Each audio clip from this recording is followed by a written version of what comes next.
Hey, good morning, everyone. Another episode of Paid Forward 7 Eagle Group. I've got my good buddy Leo Schoolfield, and one of our guests. Man, I'm so excited about this live session. We got Oscar Salinas, marketing director for Maverick Drone Systems. Man, good morning. How are you? Good morning. Good morning. Very good. I was a little sick yesterday, so out of the office from traveling. But today's Friday, so I want to make sure to get everything caught up for the weekend. Hopefully, I can make it to the end of the day. No, you got this. You got this. It's almost the weekend. You got this. And man, Exactly. yeah, yeah, you've got the drip check on. You got it. What do you think? How Thank it you. looks nice. Hey, I've Marketing got my director, you gotta set the yeah. standards. Yeah, you gotta set the bench for it. Leo, wanna get over So, on with Oscar? gotcha. How you doing, Oscar? My name is Leo. I'm a transitioning service vet. I've been in the military for 4.5 years. Currently, doing this skill bridge and learning these great opportunities. How are you doing today?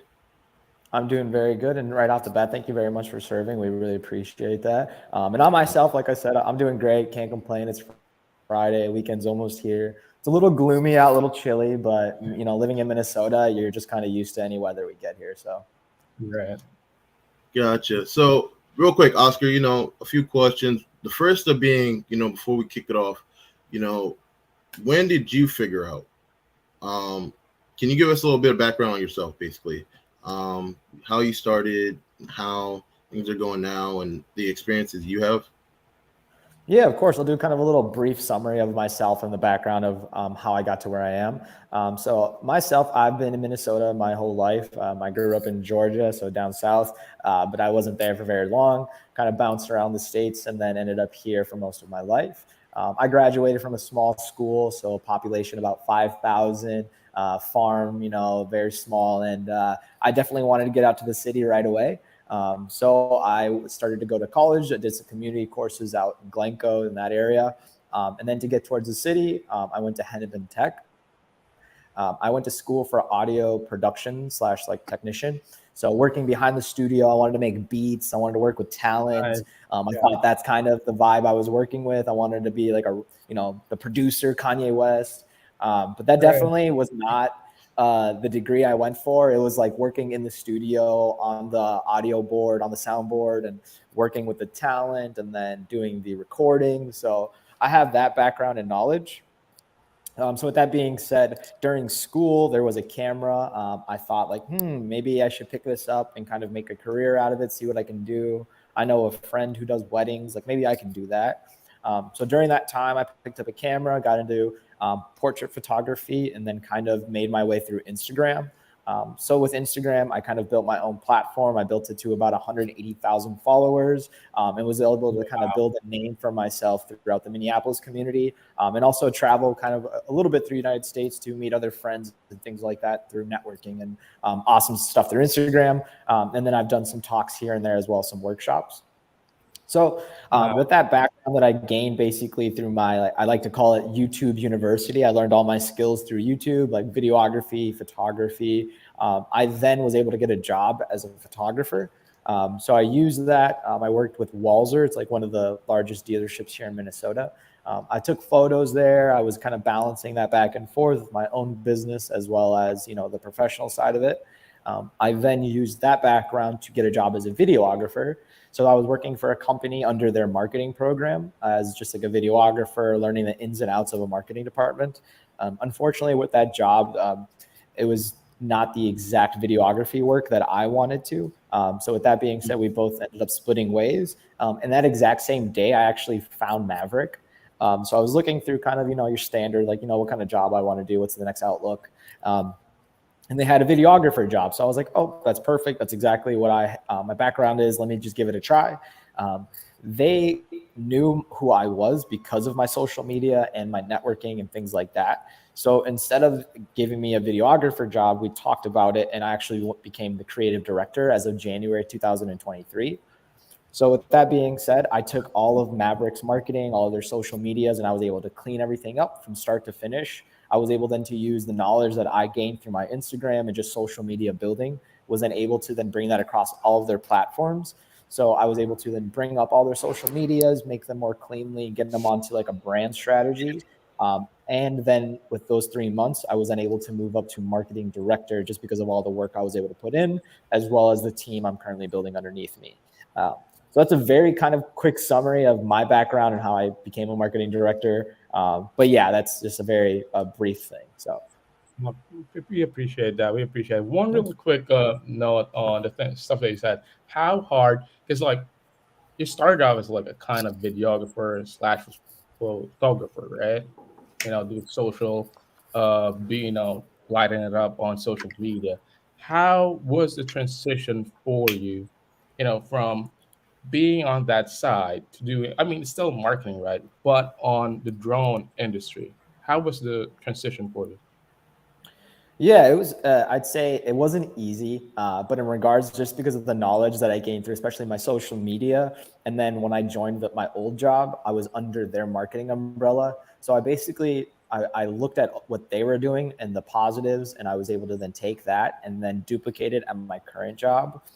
So no matter what job, like I have a vast background when it comes to my career. So I was in banking for about 4 years. I was in the service industry. Like I said, I did videography and photography. So just with my background and not being afraid of different challenges or different jobs, I was able to gain a lot of expertise, and I was able to then use that now as my current job, especially with the marketing department. It's a lot of networking. It's a lot of getting to know other people, becoming friends and things like that, and just building that kind of, that trust. Is how I was able to then transition from not just the videographer who can do camera work, but being the person either in front of the camera or as well as talking to those higher ups that needed assistance with me. Right, right, right. That's good. What do you think would be maybe just a follow-up question? Like, there's a lot of guys in the military, like who, there's really when you hear about sales and marketing, preferably like let's just say marketing, right? It's Mhm. really, it's a fab. It's a fab. It has that, swag in it. You know what I mean? Like this job, this roles industry is really swag. Like man, like look at you, man, you're dripping on it, like looking good every Thank you. day. Thank you. Setting the bench. There's a lot of folks in the military that doesn't have this kind of background. They're hospital corpsmen. They've been working with guns. They're working with subs, and are real interested to get a bite, get a crack at it. Be a marketing specialist. What do you think would be your best advice for those folks? Yeah, I think it's just getting out there and not being afraid, especially with extra learning or just learning more things or, expanding your outreach. Myself, like I said, I use YouTube University as a kind of like a fun thing, but nowadays there's other programs or other classes you can take to kind of advance your skills or if not learn other ones. I know Google offers a ton of free courses. If not, there's always, like I said, back to the YouTube University or other creators or just other marketing specialists. They always offer some type of like classes or a master class to where you can learn. And that's just kind of like the first step is getting out there and learning other skills or other trades. And then after that, it's just getting into like the networking event and networking in general. I know there's always conferences or always just like events you can hold for like summits and things like that for jobs. Right, right, right. Leo, you got something for Oscar? Yep. So Oscar, real quick, just to kind of backtrack a little bit. I know we were Mhm. going ahead. So you touched on social media, and this is going to be a topic that I've never done on like our lives. But how important is it for your social media image to stand out in your regards, and how important is it for when you're going into an interview, like how important was it for them to know who you were on social media as the wonderful guy you are, rather than somebody who does like pranks or something like unprofessional? How was that important when it came to you going into the career you are now in? Yeah, the biggest thing with social media, as as it's ever evolving at this point, it's just your social media is just an extension of yourself. So whatever you're putting out there is what people are going to see for yourself. So what I like to tell a lot of my, either employees or people underneath me or just other people in general asking for advice is, making sure that what you put out there is what you want people to see.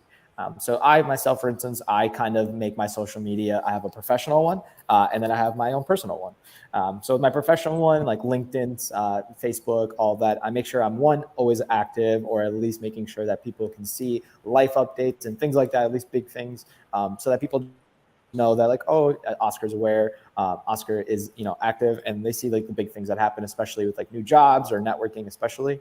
And then LinkedIn, same thing, making those connections, circling back to people that I do meet, and things like that. And then, like I said, making sure that the private things that I want, like I said, are private and are professional. Because like I said, at the end of the day, any employer with one click away can find a lot of your past. So just making sure, like I said, everything is professional, and you want the image that you put out there to people to see, that you are that person, and you're not just that goofy guy that's just posting stuff on social media. So like I said, I always just have that in the back of my head. Anything I post, that's okay, who is going to see this and who can find this at the end of the day. Right. On that note, like I know you've probably been in a spot where you became a hiring manager, maybe in the department that you were in. For a guy that is coming in with basically like no hands-on experience in marketing, but has probably dealt with took the first step, going on YouTube University, taking a lot of courses. What do you think would be the most important thing for them to Yeah, a big important thing is, go ahead. I'd say like, sacrificing, because for me, like I was in banking for a long time, and I actually built a career out of it, and I probably could have stayed there, and, kept increasing, or at least kept growing in my career outlook. But because I just knew that that wasn't a skill I wanted, or it wasn't something I felt comfortable with, or saw a future, I had to sacrifice that pay and actually go down as like a videographer slash photographer, for me to want a different outlook. So with that being said, just don't be afraid to make that jump or make that switch, even though it is something like, at least how I say, like I kind of took a step backwards. But if anything, I'd say I just took a detour. I just went a different route, and I was able to still get to where I am today. So I think that's the biggest thing, is not being afraid to make that first big jump. Rather than kind of just being stuck in your head and being like, oh, maybe I won't make it, or having that excuse of like, oh, like what's going to happen if I, rejection or something like that. All right, just do it. Right, just do it. Exactly. All right, Leo, got something else? That was definitely understandable. And another thing I want to touch on, that you said, Oscar, actually, was you mentioned marketing about like several times. How important was it for you to market, or not market, network? How important was it for you to always network and know certain connections for you to actually or to help you land the career? Did you have to network with a lot of people? Was obviously networking was a big thing for you coming into this. How did that kind of play out? Yeah, networking is honestly, it's the best thing and the worst thing, because some people do not have that network or that web of people they can just kind of go to and see like, oh, hey, this buddy that knows this buddy that knows this buddy, but things like that. But you don't get that web without just trying, or, starting new things.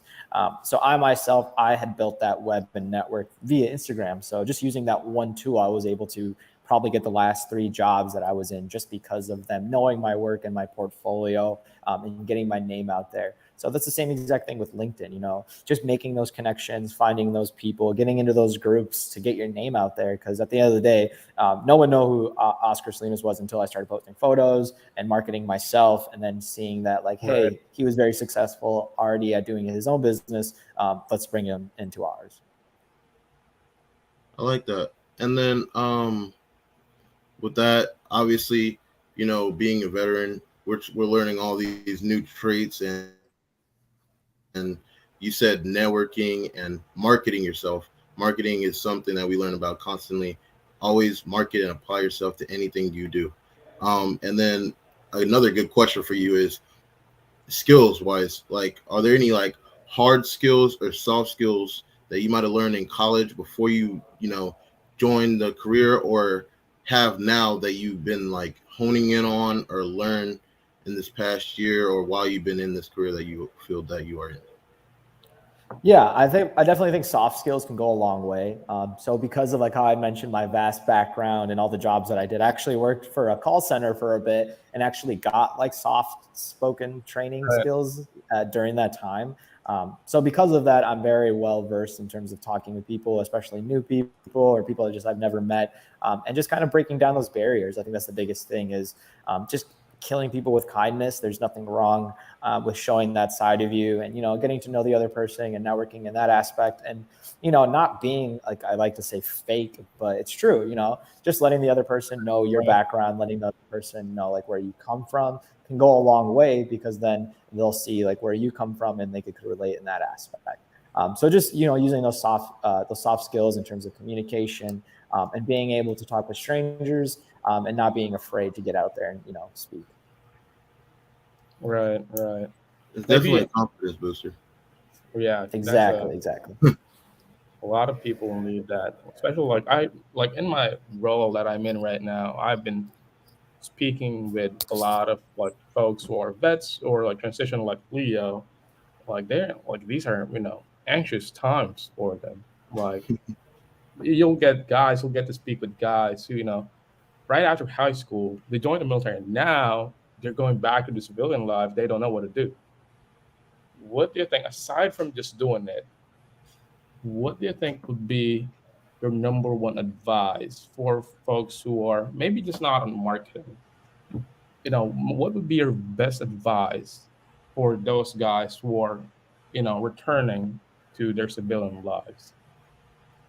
Yeah, I think slow and steady is probably the best bet. Like, so for instance, we actually hired a couple guys that we had met at like a veteran job fair. So I think kind of starting off with maybe the job fairs or just like some slow online searching, kind of see what the outlook is or what they're kind of going for. Because obviously with the job outlook, it is very broad, but at the end of the day, you don't want a job you're stuck with and that you hate. So I think first getting that Right. research of seeing where you want to go to, where you want to spend your time at, and what you want to do for the rest of your life. Because at the end of the day, you don't want to put all your effort into something that you're just going to hate forever. So with that being said, taking that time to getting what job you want. And then after that is, like I said, slowly networking and getting into the communities or getting into the fairs or events, so you can see what that job outlook is now that you found the kind of career that you want to get into and narrowing it down from there. And then after that, then everything is back into the networking or, extended teaching or just learning or things like that. And that can kind of get the ball rolling. Right. Right. No, that's good. That's a real good advice. Leo, got anything more for Oscar? Um, Oscar, so obviously, I'm pretty sure you had to have a resume before you entered Yeah. your career field. What are like some of the things that like you had put on your resume or even on LinkedIn? Is there something that really stands out to you when you look, if you look at like resumes or things that you put on your own personal resume that help you stand out to get into the career that you wanted to be in? Yeah, I mean, just making sure that your whoever's looking at your resume, making sure that you stand out. So obviously, with my background and the knowledge that I have is very different. But for me, I'm bilingual, so letting the jobs know that hey, not only can I speak English, I can speak Spanish. So that opens up a whole other different doors and different careers for myself. And then those unique skill sets. So letting the people know how long I've done a particular skill or when I learned that particular skill, or that I am open to different types of jobs. Because I think the hardest thing is about at least our job here is we are a small company. So like I said, I am the marketing director, but I also am a pilot. And if I'm not a Nice. pilot and someone's not here, I also go in the back and help out with shipping. So at the end of the day, it's just, being flexible and letting your client or letting the person know you're going to be working for, that you are open to lots of new different things and you're not just you just don't want this job, that you're open to expansion. Got you. Got you. On that, I want to throw in a really specific question on that note. Mhm. Because as you know, like there's a lot of guys like annually, there's a lot of folks coming out of the military, especially in the Air Force, Mhm. and there are folks who want to pivot. They're doing something different, completely different in the military, but there are folks still that they doing this. They want to do the same thing that they're doing. You get pilots, you get UAV pilots. What do you think you know, would would it be advantageous? I mean, I think probably is. But what do you think if someone isn't a pilot or doesn't did anything to do about like drones or UAVs in the Air Force, but they do want to that they want to do something with drones after their term. Maybe they did something with aviation, but this is not specifically drones. What do you think would be your advice for those guys? Yeah, the droning community or just the droning sector in general we're just at a start. If not, we're definitely on the rise. From about 2030, we're looking at about I believe it was like $18 billion in terms of what they Wow. can see as a global outlook. So with that being said, if it's not drone sales, if it's not drone technician, if it's not remote pilot, there's loads of jobs in this sector that people are getting into. So with that being said, it's narrowing down what you want to be in part of the droning. So like I said, it can be a pilot, it can be a salesman, you can be down to a technician or things like that, or just wanting to be in the drone general.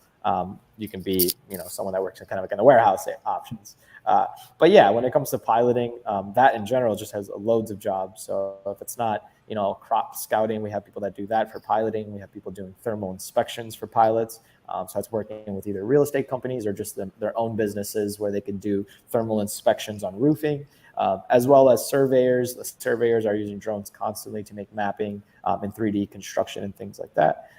As well as thermal inspection on wind turbines. Every single year, a wind turbine needs an inspection. So with all the loads of wind turbines you see across the United States, there is a drone or someone inspecting it. So when it comes to the outlook of drones and just the drone category of jobs, there is a ton. Now it's a matter of what that one person would love to dedicate themselves to. Got you. Appreciate it. We appreciate it. Leo, got any more?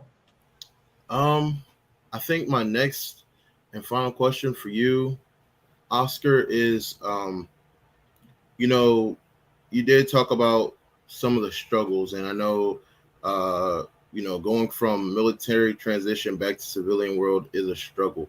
So I would like to know, right, when you were transitioning from college and all these careers to get to the career field you wanted to be in. It's another thing. What was your biggest motivation and your biggest drive to tell yourself to keep going? What really helped push you to get to the place you are now for helping or to help yourself basically continue to keep growing and really go for the career that you wanted to be in?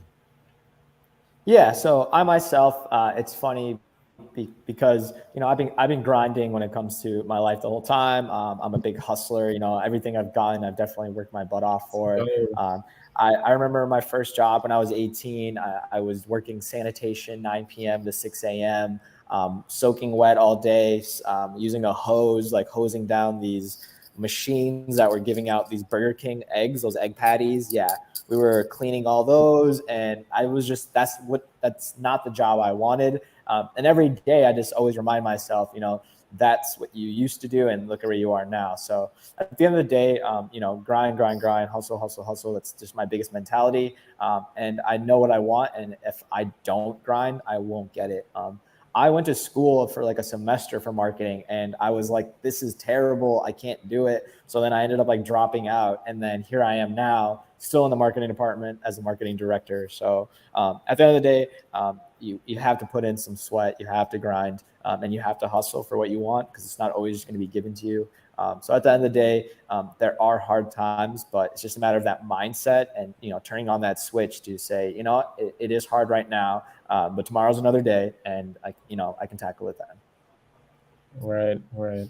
That's that hit me hard. Uh, but Definitely. though, the bottom line is from what everything like Oscar said, it sounds, it's cliche, but there it is. You just gotta say to yourself, you just gotta do it. Exactly. But Leo, last final words for Oscar. um Good. Oscar, is there anything that any advice, anything that you would like to say to transitioning service members, any good piece of like knowledge that we could use to help us as we transition throughout the service back into a civilian career and to go for the jobs that we actually want to have? Yeah, I mean, I think just taking your time, like I said, I went through a lot of paths to get to my career. And with that being said, not every job was the one that was the right one. There were a couple opportunities, and I, didn't think they were great, but I kept on grinding, and then I found the right path for me. So just not being afraid of that failure, it's going to take some time. You will find your spot. And just being okay with that, and being able to accept the fact that, hey, this is just for right now, but in the meantime, I know where my goals are, I know what I want to achieve, and I will get there. So just having that patience, and then once you have that patience, combined it with that grind, get on social media. I think my biggest thing is that I haven't used as much was LinkedIn. I didn't use LinkedIn as much until I got to this job, and then when I did, the vast amount of connections I've already made in like the last 6 months is crazy. So I recommend LinkedIn, especially when it comes to that professional category, and then looking for jobs that you would like, and then cross-checking that with YouTube and seeing exactly what that job is actually like, and seeing if that is something you'd want to be in because you're seeing it firsthand from somebody. At the end of the day, everyone creates so much content. You will find someone's perspective on that particular job you're looking at. It's just using your tools, like computer, AI, especially. AI can build you a resume now. It's just a matter of, getting out there and researching and actually using those tools. So don't be afraid to try new things. Like I said, biggest things I'd say you taking out of this is, getting on those social media platforms, networking, and then learning some new tools and skills and trades so that you can get into those jobs that you're looking for. Gotcha, man. Oscar, we appreciate it. We appreciate I it. appreciate you guys' time. Thank you so much for having me. It means a lot for us. Yeah, appreciate it. Like a lot of the stuff that you said are really important, especially for the folks that were the community that we're in. It's very important, to hear it's from someone who's, started from the bottom, now at the top. I appreciate it. It's just like facts, man. It's facts. Like everything is said, facts. But we appreciate it. Everything, like everyone in the team, Seven Eagle Group, appreciate your time, this effort that you've lent for the, military community. We'll keep in touch. Leo and I had a really good time. We appreciate it. Yeah, thank you Thank you guys so so much. much. And here with Maverick Drone Systems, we appreciate the time you guys took out to interview me. And if anyone has any drone questions, you're more than welcome to reach out on any of our social medias. And exact same thing for the veterans. Feel free to reach out. We have a lot of job postings, so we're always looking for new people on the team. So thank you guys so much for your time, and I really appreciate all the work you guys put in. So thank you. Appreciate it, Oscar. Have a good one. Thank you. Have a good weekend. Thank you guys. You have a good weekend. Stay safe. You too.